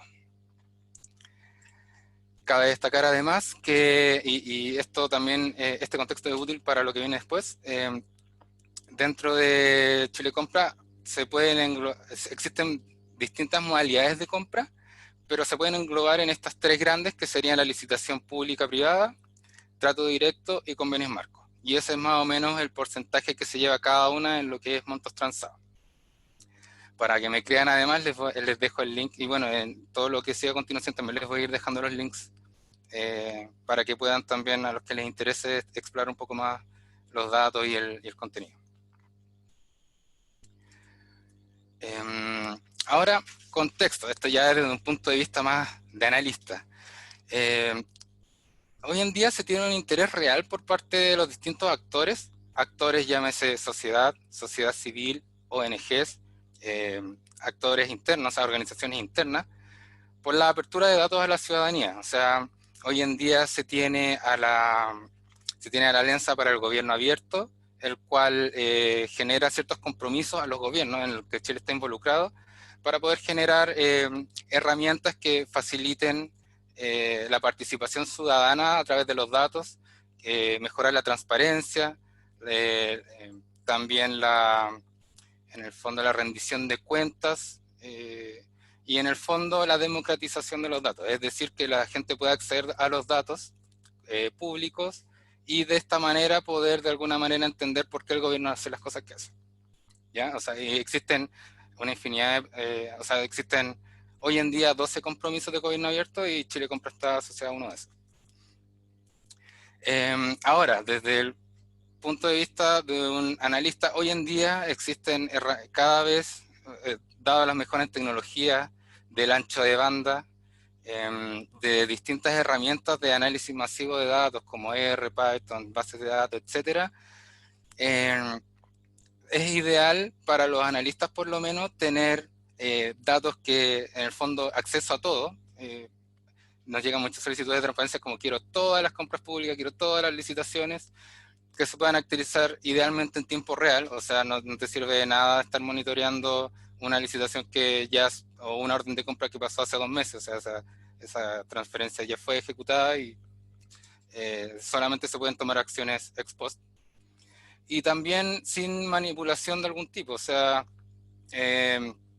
hoy en día hay bastante temor o preocupación de que los datos agregados principalmente estén manipulados. Entonces desde la parte del análisis siempre es mejor tener los datos crudos, o sea, sin manipulación alguna. Y entre la gente que necesita los datos podríamos clasificarla, entre comillas también, en 2 grandes bloques, que es los que están interesados en la transparencia, tratando de resolver preguntas en qué bienes y servicios se ha gastado, el Estado ha sido eficiente en sus compras, se ha cumplido los principios de transparencia y probabilidad de las compras, y también a nivel de negocio. O sea, los proveedores quieren entender que nuevas oportunidades de negocio existen, cómo han comprado mis competidores, y en base a esto también mientras mayor cantidad de datos se tenga a granel, van a poder obtener mejores soluciones o más cercanas a la realidad.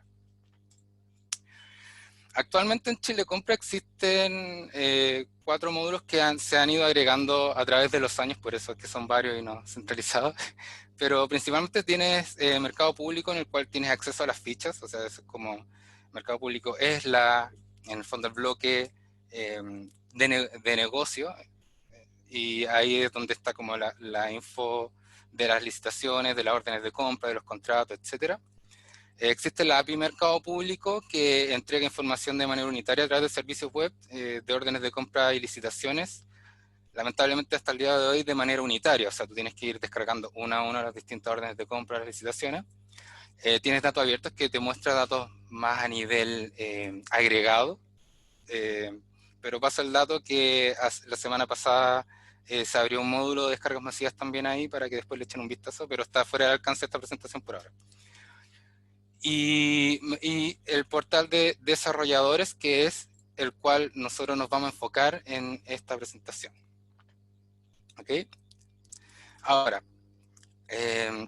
dentro de las ONG que yo les comentaba que estaba la Alianza de Gobierno Abierto, también existe otra que es Open Contracting Partnership, la cual ellos se enfocan principalmente, pero tienen muchas líneas de acción, principalmente en generar un estándar de datos para las contrataciones públicas, que en este caso es OCDS, que ellos tienen la visión de poder generar análisis, o sea, una de sus visiones, digo esto porque para no simplificar tanto, pero tienen varias líneas de acción, pero una de ellas es una visión de poder generar análisis comparativos e investigaciones a través de los países. O sea, hoy en día, si tú analizas los datos de compra de Chile, por lo general tú vas a acceder a una orden de compra o licitación y que tiene puede provenir de distintos procesos de compra, pero estos procesos de compra pueden ser muy distintos a a las compras de Argentina o de Estados Unidos, pueden significar distintas cosas, los campos los vas a tener en idiomas distintos. Puede que, por un ejemplo, fecha inicial de una licitación en Chile signifique algo completamente distinto en otro país, ¿ya? Entonces, la visión de esto es generar una metadata y una visión de proceso que pueda facilitar las comparaciones entre los países. Y la forma en que tienen ellos de generar esto es, bueno, todas las compras que se generen van a tener esta estructura, que es una estructura de proceso, que es bastante lógica, que en el fondo tienes la planificación financiera en planeación, tienes la selección, que en el fondo es la apertura de la licitación y donde los distintos oferentes hacen sus ofertas, la adjudicación, que es cuando uno o más proveedores se adjudican la licitación, el contrato, que finalmente donde queda escrito, y la ejecución del contrato, que muchas veces los contratos no se pagan de una sola vez, sino que se pueden ir pagando en distintos hitos a través del tiempo. ¿Ya? También les dejo los links para los que estén interesados. Lo voy dejando todo súper documentado. Entonces, ahí está. Entonces, Chile Compra, por su parte, como parte del compromiso número 12 de Gobierno Abierto, que está entre el 2018 y el 2020, es la implementación justamente de este estándar y poder disponibilizarlo. Entonces, se desarrolla una API, que está en desarrolladores.mercado público, la cual se actualiza en tiempo real. Esto es bastante útil, se actualiza en tiempo real, y todo esto bajo el mismo estándar, o sea, todo esto utiliza el mismo estándar que OCDS, y que básicamente se comporta que tienes la base de datos transaccional, que es donde se van ejecutando las compras. Cada vez que una licitación sufre algún cambio de estado, o es creada, o es eliminada, etcétera, genera un trigger que lo lleva a un repositorio, y de ese repositorio uno puede extraer el JSON y donde van quedando registrados todos los cambios que va sufriendo la licitación a través del tiempo. O sea, para efectos de transparencia eso es extremadamente útil. Ahora, al igual que en la API de mercado público, teníamos el problema que si tú lo extraes a través de una API de manera unitaria, es extremadamente lento y en el fondo no es eficiente. Por lo que se creó un módulo de descargas masivas, que es el que tengo destacado acá, en el cual se agrupan, o sea, se van agrupando todos los archivos JSON de las licitaciones, y estos quedan comprimidos en un archivo zip y se va actualizando todos los días. Todos los días las licitaciones que van sufriendo cambios de estado queda todo ahí. ¿Ya? Ahora, alcance por el momento, tenemos solamente licitaciones, ya estamos trabajando en las transacciones de convenio marco y trato directo, pero se espera que para inicio de 2021 recién tengamos estos módulos de descarga masiva. ¿Ya? Solo como dato rosa, que nos indicó Open Contracting en el final de 2019, Chile posee la mayor cantidad de campos utilizados bajo el formato OCDS. O sea, se le ha puesto bastante empeño en esta traducción de la base de datos de Chile Compra hacia el formato OCDS. Ahora bien, y ahora entro a lo que es, o sea, ya dejé un poco de lado el contexto y ahora vamos directamente a qué es lo que quiere atacar la aplicación. ¿Ya? Entonces, ¿cuál es la motivación? En el fondo, si la presentación quedara hasta acá y alguno de ustedes se anima a utilizar el estándar y a utilizar estos datos como, oh, bacán, tenemos los datos de manera masiva, lleguemos y utilicémoslo, bueno, se van a encontrar con distintas dificultades. O sea, una de ellas, primero, el entendimiento del negocio de Chile Compra. O sea, entender los cambios de estado de una licitación, cómo es la interacción entre compradores y proveedores, cómo es una orden de compra, etcétera. Son bastantes cosas ahí. Se van a encontrar también que van a requerir conocimiento de la estructura, de cómo es la estructura, la metadata de Open Contracting, o sea, de OCDS, que también es distinta a la de Chile Compra. Cada una de las descargas masivas pesa alrededor de 700 megas o 1 giga 200 de tamaño. O sea, tratar de analizar esto en un Excel te explota. Como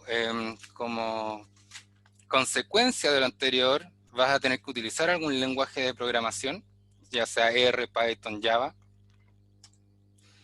Vas a tener que manipular archivos semiestructurados que son los JSON, porque dentro de ellos vienen listas de listas, básicamente. O sea, saber manejar eso.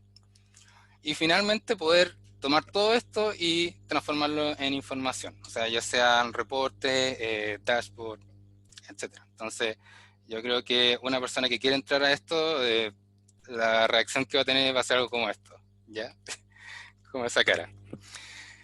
Entonces, bueno, ¿qué podemos hacer para poder reducir la brecha para utilizar los datos? O sea, la brecha de conocimiento tecnológico es bastante grande para poder utilizarlos. Entonces, aquí un poco de benchmark. Por un lado está una aplicación que es generado OCP, o sea, Open Contracting, que se llama Kingfisher, que permite la extracción y almacenamiento en una base de datos PostgreSQL y visualización de datos en formato OCDS. Esto está en Python. Intenté ejecutarlo, me funcionó un poco, pero después para poder manipularlo o tunearlo, encontré que tenía que estudiar mucho, entonces por eso también una de las razones por las que quise llevarlo a R, que un lenguaje en el que estoy más familiarizado. Y está USA Spending, que permite, ellos te pasan una base de datos completa que pesa como 50 gigas en formato Postgres, y además tiene integrado como un job dentro del mismo Postgres que te permite ir actualizándola. O sea, USA Spending para mí son los dioses en el fondo de la disponibilización de datos de compras públicas. Para los que tienen un buen benchmark, esta es la página. Entonces, bueno, entonces yo dije, bueno, tenemos una gran riqueza en términos de datos de compras o de licitaciones hasta ahora en este formato. Entonces yo dije, bueno, ¿por qué no generamos como un puntapié inicial? Es decir, generemos algo con lo que la gente pueda partir y no se siente así como tan sola, un poco llevarlo de la mano. Esta es una forma en la que se puede utilizar R, esta es una forma en la que puedes automatizar las descargas de los archivos, esta es una forma en la que puedes llevarlos a una base de datos y finalmente poder visualizarlos, ¿ya? Entonces, no lo tomen esto como un producto así como extremadamente oficial o que no vaya a evolucionar en el tiempo, porque mi idea con esto es poder fomentar el uso de los datos. Entonces, esta aplicación tiene que tener ciertas características que es como obtener la información a partir de licitaciones, que tenga una licencia abierta, utilizar solamente software open source, que el usuario interactúe lo menos posible con el código por ahora, automatizar la extracción de datos, manipular los datos idealmente en español, utilizar dentro de lo posible también el lenguaje utilizado por el mercado público, tener una base de datos relacional, porque probablemente muchos se van a cuestionar, bueno, si estás ocupando JSON, ¿por qué no ocupar MongoDB? Esta es una de las razones para facilitar el consumo, o sea, para facilitar la generación de consultas, generar un panel para visualizar los datos de compra y no requerir de ningún registro de usuario. Una de las cosas que hace falta acá dentro del estándar es el cambio de moneda, porque tú vas a tener distintas licitaciones que pueden estar en UF, dólar, UTM, etcétera. Entonces, para poder tener el cambio de moneda, homogeneizar la moneda y poder realizar comparaciones, entonces aquí yo ocupé mi indicador Chile, que doy mucho agradecimiento a Christopher, que es la persona que desarrolló esto, porque hasta ahora me ha funcionado de manera perfecta, no he tenido ningún fallo, y con esto te ahorras tener que inscribirte en la API del Banco Central, porque ellos sí te piden registro. Ahora, alcances y consideraciones sobre esto. Bueno, por el momento ya lo he dicho, solamente licitaciones. De las 5 etapas que comprende OCDS, desde la planificación a la implementación, cubre la etapa solo de publicación y adjudicación. No tomo absolutamente todos los datos de todos los campos que poseen los JSON, sino que solamente tomo los que a mi parecer funcionan para generar análisis. Sí, para las personas que quieran estar corriendo esto todos los días, idealmente, dado que se actualiza a las 12, es correrlo más o menos a las 2 de la mañana. También tener en consideración que toma alrededor de unos 15 minutos, esto es muy dependiente del ancho de banda, pero más o menos 15 minutos por mes de descarga. Actualmente las descargas masivas, o sea, los archivos no te avisan cuáles son las que cambiaron de estado, entonces hay que generar, hay que estar siempre sobreescribiendo sobre las mismas. Y la aplicación y sus actualizaciones las pueden encontrar en el siguiente link. O sea, se los voy a dejar acá, se los voy a dejar en el chat también para las personas que quieran verlo después. Entonces, ahora partamos viéndola. Voy a partir de atrás hacia adelante. O sea, les voy a mostrar primero la base de datos y la visualización antes de entrar a cómo instalarla. Y para esto vamos a entrar acá. Entonces, bueno, una vez que se corre el código de extracción, lo que va a hacer es va a ir iterando por cada uno de los meses que uno elija como input, y a través de R va a ir extrayendo y va a ir lanzando todo a esta base de datos que es en Postgres. Entonces por acá por ejemplo tengo esta base de datos que es OCDS, y dentro de ella tengo 5 tablas, que sería el cambio de moneda, los ítems, las licitaciones, los proveedores y los rubros. Acá dejé algunas consultas tipo, por ejemplo, consulta para obtener licitaciones de un organismo en particular y monto adjudicado mayor a 10 millones de pesos. O sea, si corremos esto, funciona exactamente igual que una base de datos, en la cual vamos a tener campos como el ID de la licitación, el nombre, la descripción, nombre de la institución, nombre de la unidad de compra, ID unidad de compra, región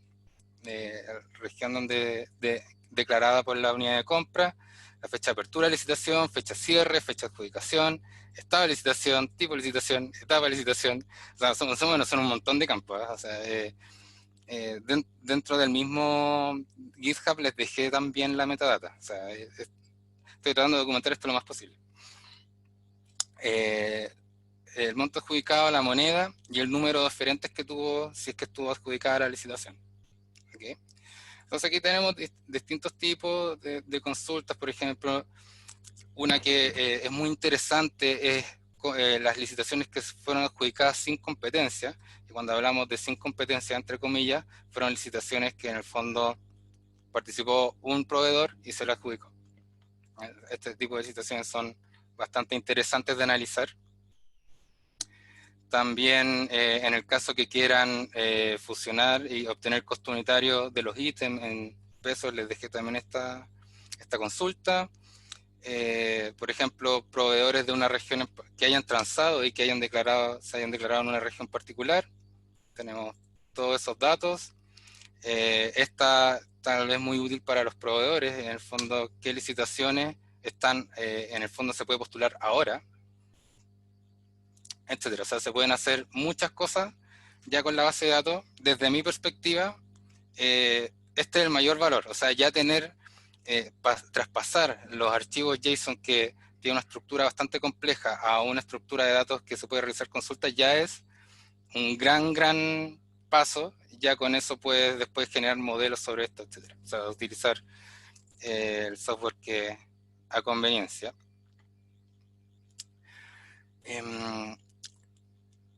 Les muestro acá el modelo de datos, o sea, las mismas tablas que les mostré y cómo se pueden relacionar entre ellas, las licitaciones, los ítems, rubros, proveedores, cambio de moneda, de dónde proviene cada una. Esto ya es bastante informal, pero es ilustrativo para esto. Y también cómo funciona el proceso de extracción muy a grandes rasgos, para los que no quieran meterse en el código, que genera la conexión en Postgres, te crea las tablas necesarias en Postgres si es que no las tienes, actualiza las tablas constantemente de cambio de moneda utilizando API Mi Indicador.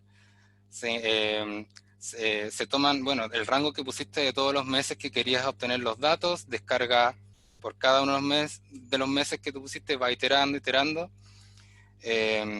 En caso de existir las licitaciones ya en la base de datos, te las borra y te las vuelve a actualizar con el archivo que vas a utilizar.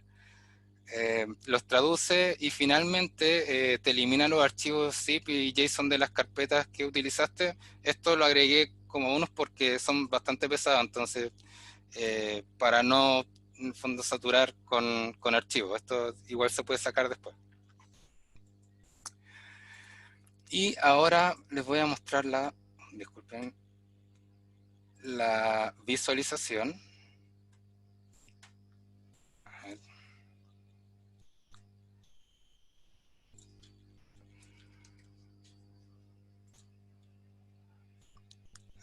Disculpen que por alguna razón me botó el servidor.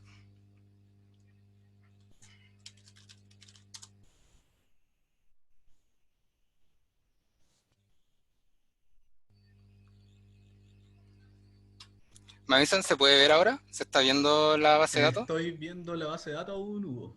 Ah, perfecto. Ya, es que se me había caído el servidor. Ya. Entonces, y ahora vamos a pasar a la visualización. Este panel lo que hice fue generar primero un ingreso de una precarga de fecha. A ver, ya esto me va a costar un poco explicarlo porque son bastantes cosas.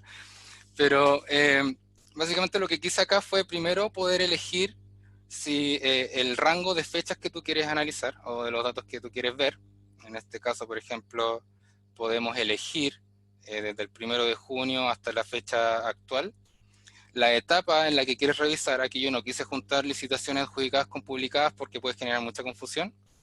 Entonces, una vez que definimos la fecha y definimos la etapa de la licitación, generamos una precarga, que esta precarga yo la generé principalmente en caso de que ustedes tengan muchos años cargados, porque si tienen desde 2009 hasta la actualidad y quieres visualizar eso, se te va a demorar muchísimo. Y una vez que tienes eso, le puedes dar a consultar. Vamos a primero revisar una consulta a todos. ¿Qué es lo primero que vamos a ver? Tenemos estos dos gráficos. Vamos a partir con este, que es los montos en pesos versus la cantidad de licitaciones por comprador. Acá podemos ver que, bueno, hubo una prueba, y esto es una prueba fehaciente que esto pasa directo desde producción, ¿ya? Y si acercamos un poco más, podemos ver acá, por cada una de las instituciones, la cantidad de licitaciones que tienen, cuánto han transado en el periodo que ustedes escogieron. Asimismo, también podemos ver a nivel de proveedor la cantidad de licitaciones adjudicadas por un proveedor.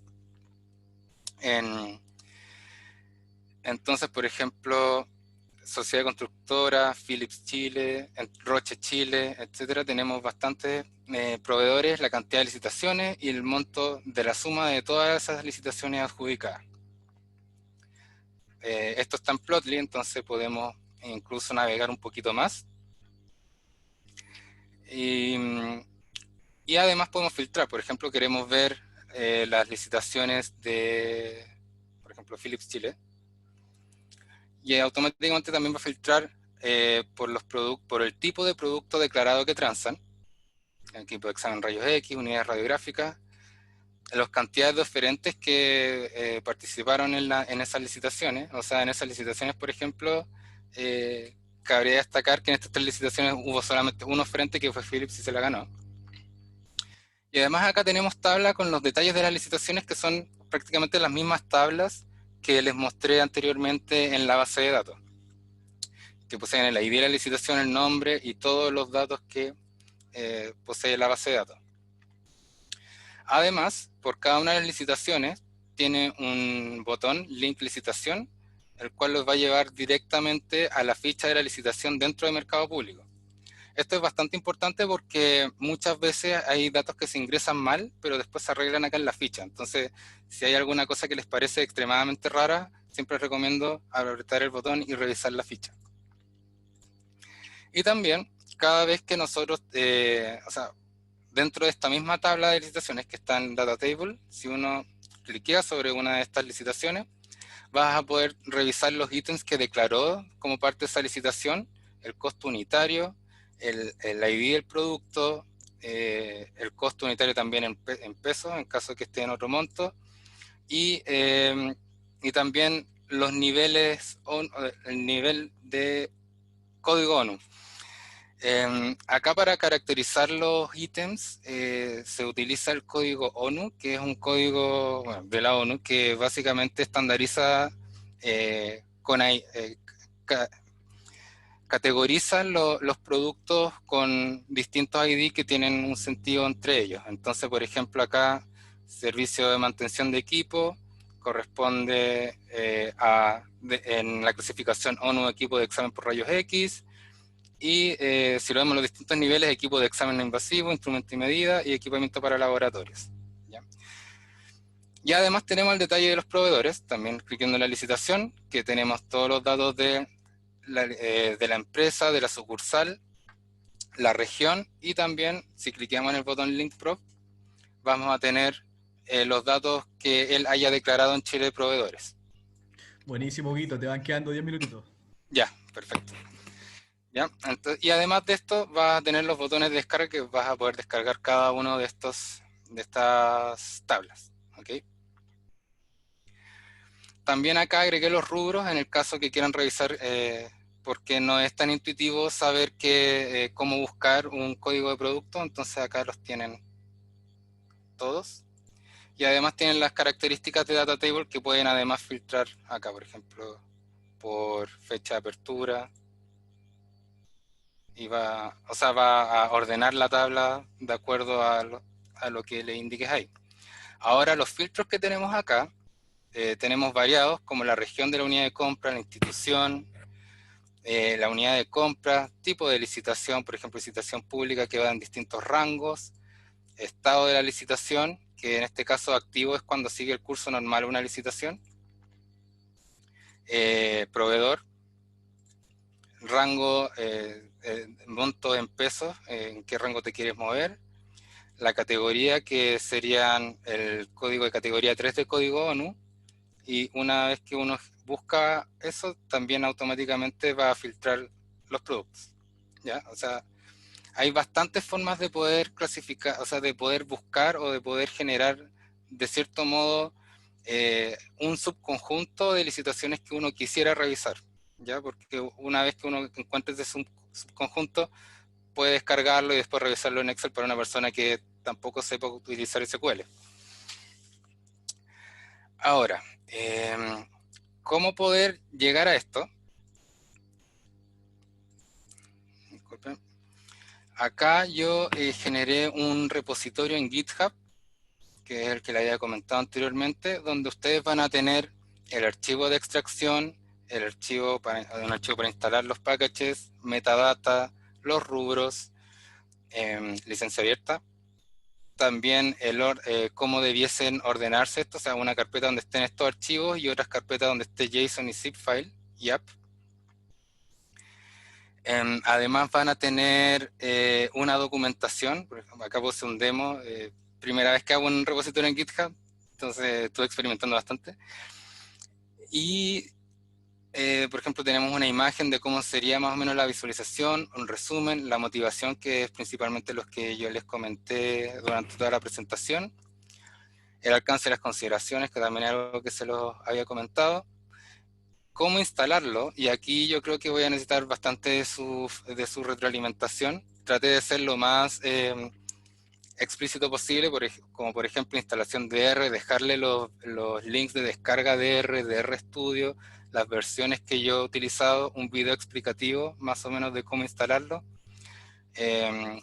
instalación y configuración de Postgres, también siguiendo este video hasta cierto minuto, link de descarga, la versión que yo estoy utilizando, cómo instalarlo, y por lo menos en Postgres lo único que una persona debería saber para poder utilizarlo es, bueno, primero la instalación, y en segundo lugar cómo crear una base de datos, porque intenté SDR y el paquete no me lo permite, que es tan sencillo como abrir pgadmin, que es la aplicación o la interfaz visual de Postgres, irse a base de datos utilizando este navegador, crear base de datos, y acá podemos crear OCDS. Y eso es todo lo que necesitan manipular, por lo menos desde Postgres, en caso que no quieran meterse a hacer consulta. Además, la configuración de la aplicación, que en este caso van a tener que configurar dos archivos, uno que es extracción R y app.r, que vendría siendo, lo voy a tirar de acá, que son inputs más que nada para conectarse, por ejemplo, a la base de datos en Postgres, o sea, su contraseña, la base de datos, que en este caso es OCDS, puerto, usuario, las URL donde van a estar alojadas las carpetas, porque recuerden que esto va a extraer y va a guardar en carpetas locales. Entonces, la carpeta local donde van a tener básicamente los archivos, en la que se van a guardar los archivos zip, la que se van a guardar los archivos JSON. Y finalmente, en este caso, van a tener además que ingresar la fecha en la cual ustedes van a querer extraer los datos. Entonces, en este caso, por ejemplo, si quisieran extraer solamente los datos del año 2020, tienen una fecha inicial, y la fecha final vendría siendo, bueno, este mes que viene siendo julio. Les dejé también ahí en caso que quisieran siempre tener la versión actualizada, que ponen en el fondo un as date today y les debería correr igual. Y aquí es fin de la zona de inputs. Yo sé que esto no es, va un poco en contra de cómo debiesen ser los desarrollos, en el sentido que uno no debiese dejar meter muchas manos al usuario dentro de los códigos para que no rompa nada, pero como les comentaba, esto es algo como un puntapié inicial, es como una forma de incentivar la utilización de estas herramientas para poder extraer datos, y de que consumen este tipo de datos. Y también en app.r, lo único que tienen que llenar es esto mismo, porque en el fondo también la visualización les va a pedir, o sea, la visualización consume datos desde la base de datos de Postgres, entonces les va a pedir también conectarse. También les dejo acá el modelo de datos, cómo utilizar la visualización de Shiny, donde está lo que les he explicado, el tema del botón de la precarga y después el botón consultar para poder, en el fondo, visualizar los datos, el benchmark y agradecimientos, tecnología utilizada. Ahora, siguiendo con la presentación, bueno, los requisitos para utilizar la aplicación, que son los mismos que están en GitHub. Y estos son, bueno, unos deseables a nivel personal, o sea, primero, para facilitar también a las personas que puedan, en el fondo, configurar de mejor manera esta aplicación para sus propios intereses, es programar a nivel modular. Actualmente tienes todo en solamente un archivo, está en serie, básicamente. Corrección de nuevos bugs que vayan apareciendo, o sea, es inevitable que vayan apareciendo nuevas cosas, sobre todo con la calidad de los datos de compras públicas, que para una persona que va a revisarlo se va a dar cuenta que hay bastante problemas muchas veces con la calidad. Mejorar la documentación con su retroalimentación, incorporar los convenios marcos y datos directos para el próximo año, y ya con esto, o sea, ya teniendo una forma de poder almacenar los datos en una base de datos relacional, ya un siguiente gran paso sería poder generar análisis comparativo con otros países y también poder mostrarlos en el futuro. Y para niños de R les dejé todas las librerías que ocupé en la aplicación. Eso sería hasta ahora, por si tienen preguntas. Oye, buenísima presentación, Hugo. La agradezco personalmente bastante. Bueno, mientras salen algunas preguntas, comentarte que, bueno, como te decía, he estado utilizando de manera muy cercana la data que ofrecen ustedes para un proyecto empresarial, así que puedo comentarle a la audiencia que la mayoría de los desafíos que comenta Hugo en su presentación son reales, ¿ya? Es complicado lidiar, por ejemplo, con listas dentro de listas, en R, por ejemplo, como se dice, ¿cierto? Entre comillas, parsear un documento JSON, o sea, igual hay una dificultad ahí. Eh, pero los beneficios que tiene el análisis de esto para alguien que está interesado en, sobre todo, en postular como proveedor a las licitaciones, creo que es fundamental. Y en ese sentido, lo que mencionabas tú de las acciones ex post, es decir, ¿qué podemos hacer con los datos que ya están? Hay una barbaridad de datos que ustedes han dispuesto para el uso por transparencia de todos nosotros. Y ahí está lo bueno. A quien le interesa hacer modelamiento, a quien le interesa hacer análisis, pues hacer análisis de negocio y ciencia de datos para analizar ciertas relaciones y correlaciones de quién se adjudica qué, bajo qué probabilidades, ¿cierto? Entre otras cosas. Lo otro que te iba a comentar es que se agradece siempre y mucho la documentación. Se veía mucho que tu trabajo está muy documentado, siempre pensando en el usuario final, así que nada, o sea, agradecido totalmente al respecto. Y en cuanto a, yo antes de pasar a las preguntas más detalladas, quería preguntarte si tenías algo que comentarnos acerca de la reactividad que tuviste que abordar con Shiny. Tú nos comentas que trabajaste con DT, ¿cierto? Con la librería, que no fue de JavaScript, estamos hablando de JavaScript por detrás, pero tú mostrabas ahí que seleccionabas una fila, entonces abajo mostrabas, ¿cierto? La información adicional que estaba asociada a esa fila. Cuéntame un poquito qué tuvo ese desafío de Shiny para trabajar con la reactividad y con el volumen de datos. Bueno, bastante, o sea, partiendo por lo que les comentaba antes, de que tuve que crear un botón de precarga, es precisamente por uno de los temas que si yo dejaba todo reactivo y no dependiente de un botón, el programa te explota, o sea, tendrías que tener no sé, gigas y gigas de RAM para poder correr, partiendo por ahí. Claro. Sobre el tema de la reactividad de las tablas, eso fue algo que se me había pedido un trabajo anterior y lo quise aplicar acá, principalmente para poder mostrar, bueno, cómo en el fondo poder enlazar las distintas tablas. Requirió un poco de investigación esa parte de reactividad. De hecho, a ver, yo creo que les puedo mostrar rápidamente.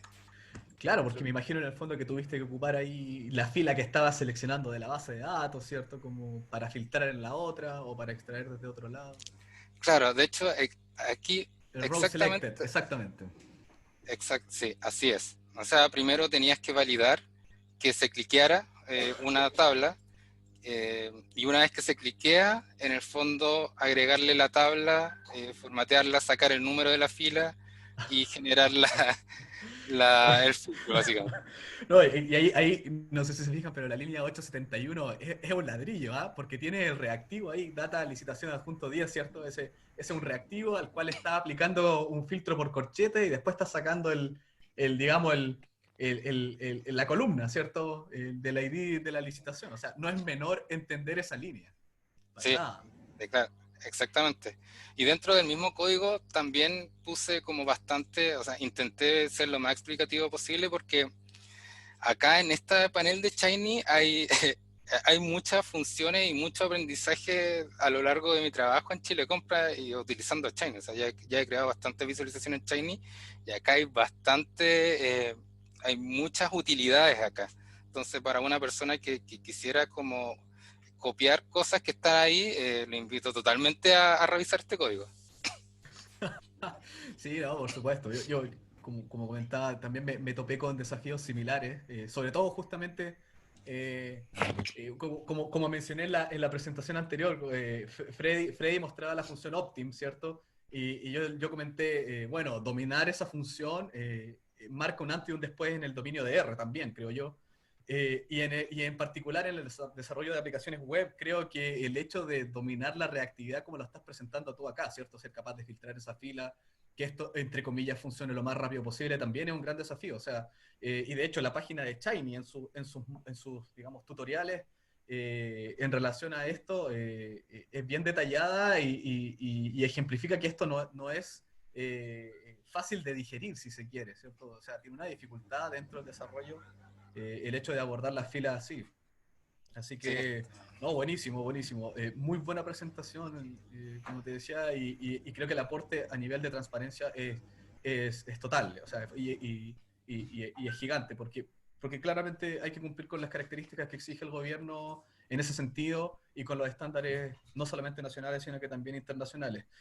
Huguito, voy a hacerte algunas preguntas con respecto a lo que aparece en el chat. Bueno, Freddy comenta exactamente, o sea, el hecho de que el JSON, ¿cierto? Uno puede tener el elemento I sub J y que ese está en distintos niveles, ¿cierto?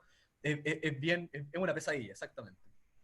Yo ahí les paso el dato, hay una función que se llama hoist, ¿cierto? Ahí les dejo, esa función nos permite, ¿cierto? Hacer como un plug, o sea, como un pool en una lista y extraer justamente ese elemento por el nombre, ¿ya? O por el subnivel dentro del árbol en el que esté a nivel de profundidad el elemento que queramos obtener.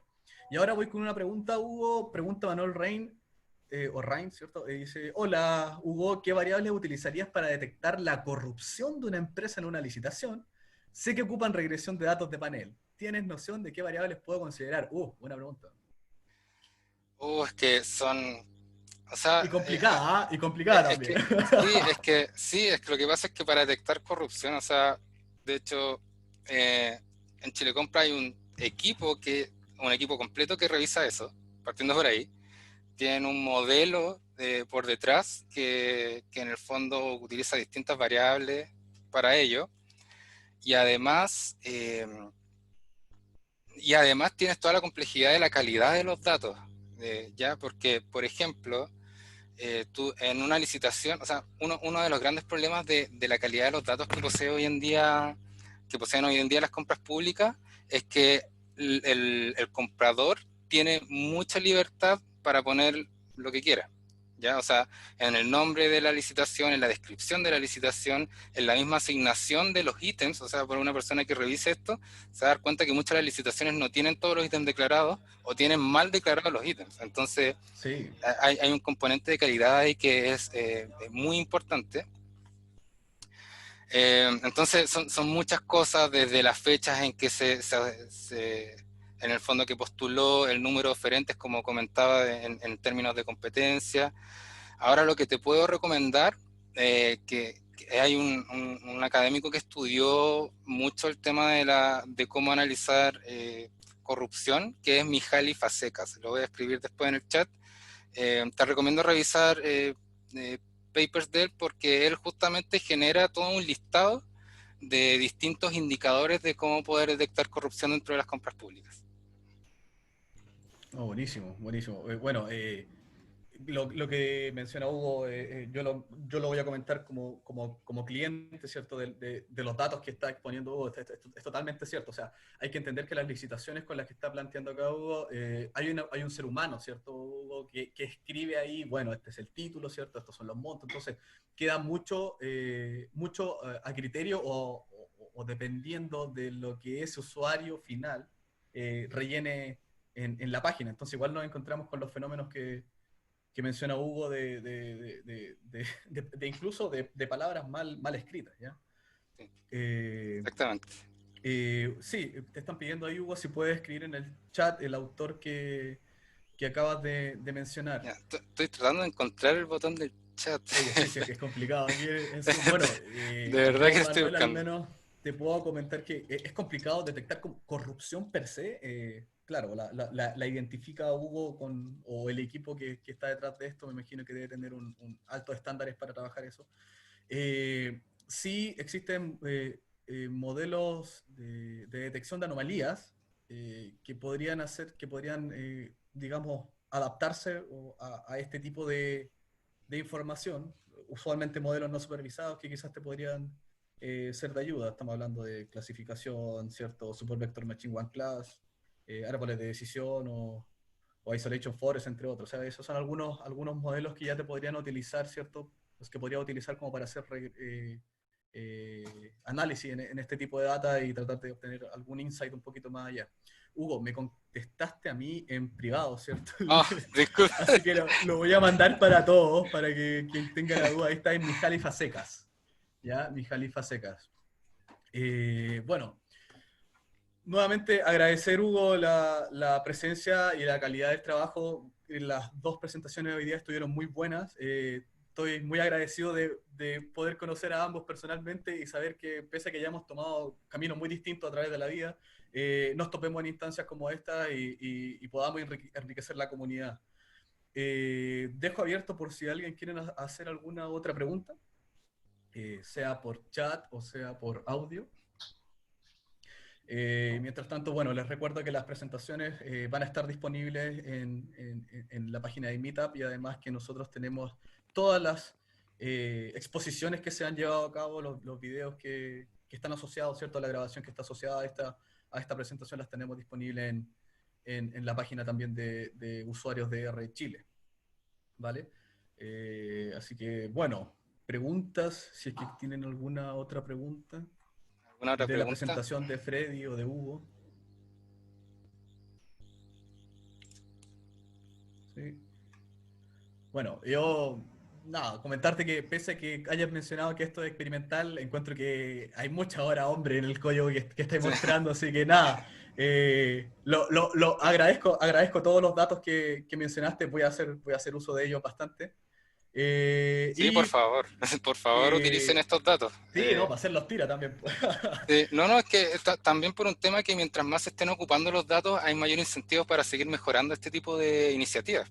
Exactamente, O exactamente. No, sea, muchas veces tenemos que revisar cuántas descargas se hacen, por ejemplo, de este tipo de cosas, como para poder, en el fondo, justificar muchas veces presupuestos para esto, claro. o iniciativas, etc. No, Entonces, y es algo que se está desarrollando aún, ¿cierto? Día a día, no hay productos terminados, entiendo yo, en esto aún. No, claro, claro, así que, exactamente. nada, hacer uso de esto. Me encantaría, si a alguien le interesa eventualmente, trabajar en algún proyecto de portafolio, por ejemplo, con esto, sacarle un poquito más de uso. No sé, a mí se me ocurre de inmediato, veo esta información, lo que tú nos estás mostrando, y es extraer lo mismo de algún otro país y hacer análisis, ¿cierto? Comparativo. Sí, ¿Ya? totalmente. Ro Geroldi,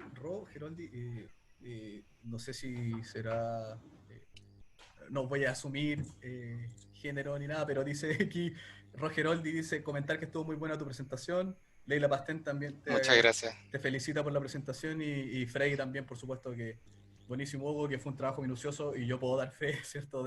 Se ve que es un trabajo minucioso.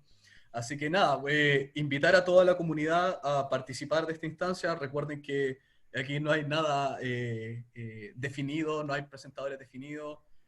Todos están invitados y nuevamente reitero y extiendo la invitación a participar de este evento. Ustedes tienen que venir con un tema que involucre ciencia de datos, por supuesto R, algo de aplicación o incluso puede ser teórico, pero por supuesto siempre recordando que el eje es el valor que tiene R dentro de nuestros procesos.